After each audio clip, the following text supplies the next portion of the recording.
kalau di rumah sakit cara ngobatin masalah tulang kayak gimana ya, Dok? Apa diurut-urut gitu?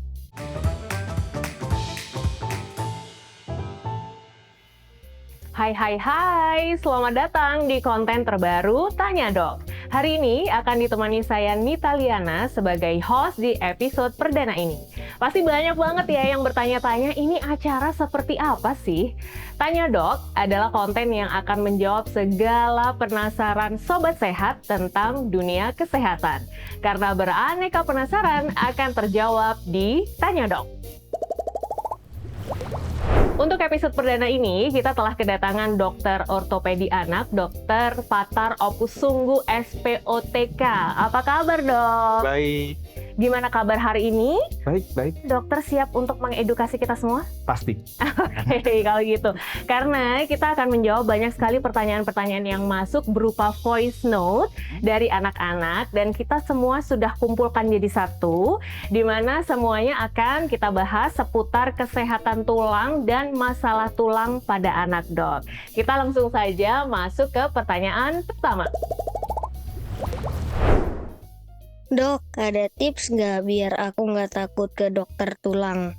Nah, tips agar tidak takut ke dokter tulang. Banyak anak-anak itu ke dokter takut, apalagi dokter tulang. Nih gimana, Dok? Oke, jadi tips supaya tidak takut ke dokter tulang sebenarnya terutama kepada orang tua, ya. Jadi pertama orang tua harus jujur mau pergi kemana. Jangan bilang mau jalan-jalan ke mall ternyata dibawa ke dokter. Anak udah langsung berasa horor pasti kan. Yang kedua, jangan pernah menggunakan ancaman untuk mendapatkan kepatuhan anaknya. Jadi jangan bilang, kalau nggak nurut, nanti disuntik. Percayalah, dokter ortopedi itu jarang banget nyuntik. Kayak gitu. Karena kita biasanya melakukan hal-hal yang lain. Dan kemudian kalau misalnya keluhan yang akan ditanyakan itu berhubungan dengan jalan, pola jalan, bentuk kaki, kayak gitu, akan sangat baik sebelumnya moms dan dads itu membuat video dulu anak itu berjalan, ya. Karena biasanya anak kalau udah di depan dokter jalannya jadi nggak natural atau dibuat-buat. Nah itu kan akan sedikit mempersulit kita untuk mendapatkan analisa masalahnya. Jadi kayak gitu, jujur, jangan takut-takutin, dokumentasi dulu. Jadi orang tua di sini peranannya sangat penting ya, Dok. Pasti. Untuk tidak menakut-nakuti terlebih dahulu. Semoga habis mendengarkan penjelasan dokter udah nggak takut lagi ya. Kita masuk ke pertanyaan kedua. Terus Dok, biasanya tulang itu masalahnya apa aja ya kalau buat anak? Urusan kesehatan memang banyak yang harus diperhatikan. Nah, tapi kalau urusan tulang, masalah di anak-anak tuh apa, Dok? Oke. Pertama karena sekarang kan pandemi sudah relatif beda dari sebelumnya. Jadi anak mulai aktif. Nah, makin sering anak aktif, resiko trauma itu jadi meningkat ya. Jadi ya trauma itu ya mungkin bahasa lainnya cedera, injury dan segala macam. Jadi patah tulang merupakan hal yang paling sering. Baru setelah itu kan kemudian ada namanya kelainan tulang yang terlihat secara langsung ya, kaki O, kaki X, kaki pengkor. Terus kemudian ada kelainan tulang yang perlahan-lahan terlihatnya atau seiring dengan perkembangan. Mungkin yang cukup sering didengar itu kayak skoliosis ya, di mana punggungnya berbentuk seperti huruf C atau huruf S. Jadi tiap masalah itu punya diagnosis yang berbeda dan juga punya penanganan yang berbeda-beda. Jadi kita harus bisa memilah-milah masalah tersebut. Dan tentu harus diperiksakan ke dokter ortopedi anak biar tidak salah diagnosanya gitu ya, Dok ya. Betul. Kita masuk ke pertanyaan ketiga. Kalau kaki X atau kaki O itu kenapa ya, Dok? Bisa disembuhkan pas udah gede aja gak, Dok? Lucu banget. Jadi udah bisa nggak disembuhin pas udah gede? Kecilannya nggak mau disembuhin dulu nih. Untuk kasus kaki X dan juga kaki O, gimana, Dok? Jadi pertama kita harus tahu dulu problemnya yang mana dan umur anak itu. Karena sebenarnya kaki O dan kaki X, sebenarnya kita ngomongin lutut ya. Pada anak itu tidak statis, tapi dia dinamis. Itu dari umur 0 sampai sekitar umur 8 tahun. Jadi anak biasanya lahir mulai berjalan itu kakinya O. Terus kemudian sekitar usia 2 tahun dia jadi lurus.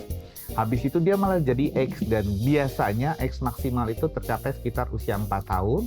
Kemudian dari 4 tahun itu perlahan-lahan X-nya berkurang. Tapi sebagian besar dari anak itu kakinya adalah X, ya.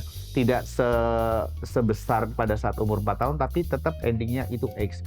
Nah, penting untuk mendiagnosis secara dini. Karena kalau misalnya kita bisa tahu lebih awal, maka pilihan-pilihan terapinya itu banyak sekali. Mulai dari observasi, mulai dari pemakaian brace. Kalaupun perlu tindakan invasif, misalnya operasi, maka kita ada pilihan yang tindakan yang minimal invasif. Jadi istilahnya operasi yang sederhana. Sementara kalau sudah besar, baru kita diagnosis dan kita tangani, maka biasanya operasinya lebih kompleks dan biasanya itu juga hasilnya belum tentu sebagus kalau kita bisa tangani secara dini. Jadi penasaran dok, bentuk tulang yang seperti apa yang harus diperiksakan atau dioperasi misalnya? Jadi pertama sih paling gampang itu kita lihat bandingin kanan dan kiri dulu. Karena mestinya kanan dan kiri sama. Jadi kalau kanan dan kiri udah berbeda, biasanya ada masalah. Terus yang kemudian kita, ya kalau anak kita biasanya lihat peer groups-nya atau anak-anak seumur dia atau istilahnya anak di sekolahan dia. Kalau kaki anak kita kok kayaknya beda jauh ya, maksudnya walaupun O dan X, tapi kok kayaknya beda jauh. Mendingan segera periksa, takutnya bermasalah. Itu mungkin sekedar tips sederhana, kapan sih kita perlu berobat ke dokter. Kalau gitu kita lanjut ke pertanyaan selanjutnya. Kalau di rumah sakit, cara ngobatin masalah tulang kayak gimana ya dok? Apa diurut-urut gitu? Cara mengobatinya dok gimana? Kalau diurut-urut enak nih, yang orang tua seneng dipijat gitu ya. Apa seperti itu dok? Iya, kan semua balik lagi tergantung dia stage-nya bagaimana dan jenis kelainannya. Pasti yang pertama kali kita lakukan itu adalah observasi. Ya, observasi bukannya kemudian nggak diapa-apain. Tapi terkadang kita melakukan serial X-ray atau ronsen untuk melihat sebuah kelainan itu dia bergerak ke arah perburukan atau ke arah perbaikan. Karena ada yang membaik tanpa diapa-apain gitu. Terus kemudian yang kedua kita bisa pakai yang namanya ortosis atau brace, atau mungkin kalau beberapa orang tua tahu yang namanya kayak sepatu khusus, ya, seperti itu. Baru kemudian tindakan seperti rehabilitasi atau fisioterapi. Nah, kalau kemudian semua hal itu tidak memungkinkan, ya kita terpaksa bertindak agresif, kita akan melakukan tindakan operasi. Operasi pun dibagi yang dengan namanya minimal invasif, jadi cuma luka kecil, penyembuhannya jauh lebih cepat. Sampai yang lebih kompleks ya. Di rumah sakit kita bahkan sudah punya teknologi canggih seperti namanya robotic surgery. Boleh sedikit dijelaskan robotic surgery?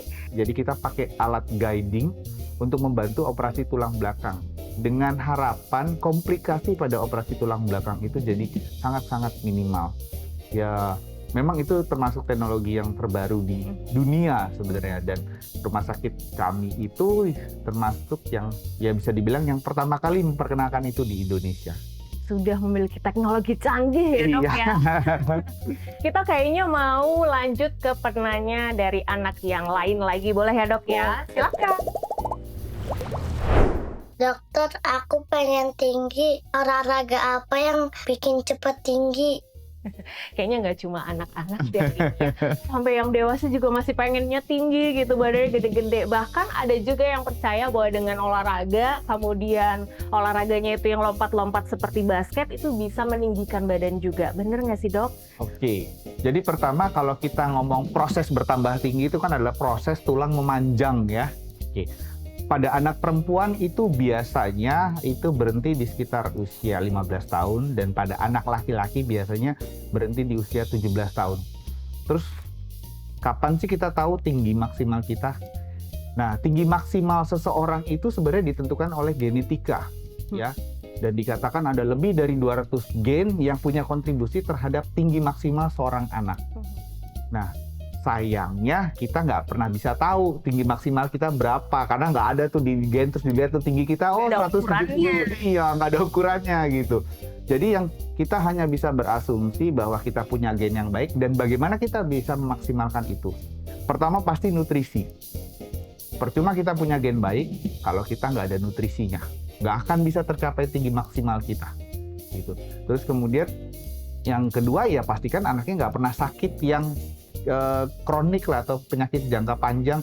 Misalnya kalau pakai bahasa umum misalnya kayak paru-paru basah atau gizi buruk kayak gitu.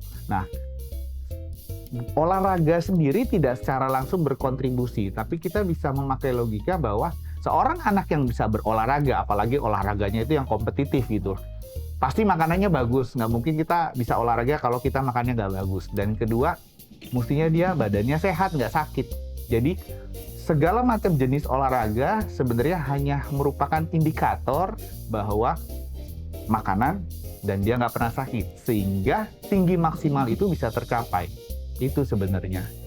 Boleh sedikit diulangi lagi ya dok, tadi kalau yang perempuan batas usianya? Sekitar 15 tahun dia sudah berhenti. Kalau laki-laki? Sekitar 17 tahun. Oke, siap kalau begitu. Kayaknya masih ada yang penasaran mau ngasih pertanyaan lagi. Boleh deh satu lagi.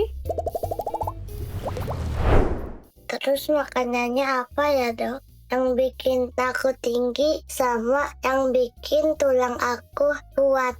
Ini pertanyaan ibu-ibu juga nih untuk mungkin lebih membuat merawat anak-anaknya lebih tinggi lagi, asupannya apa saja? Oke, sekali lagi kalau kita ngomong tinggi, kita ngomong tulang ya.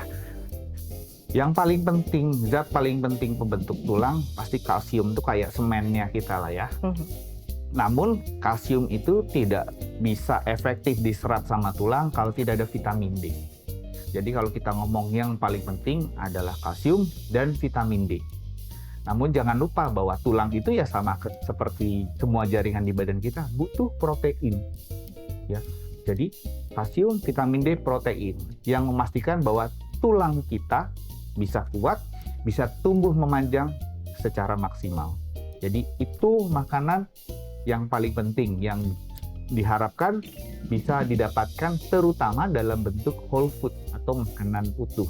Ya, kalau bisa jangan selalu bergantung pada suplemen begitu. Maaf dok, kalau memang ada anak-anak yang kebutuhan nutrisinya tidak terpenuhi, seperti itu bagaimana?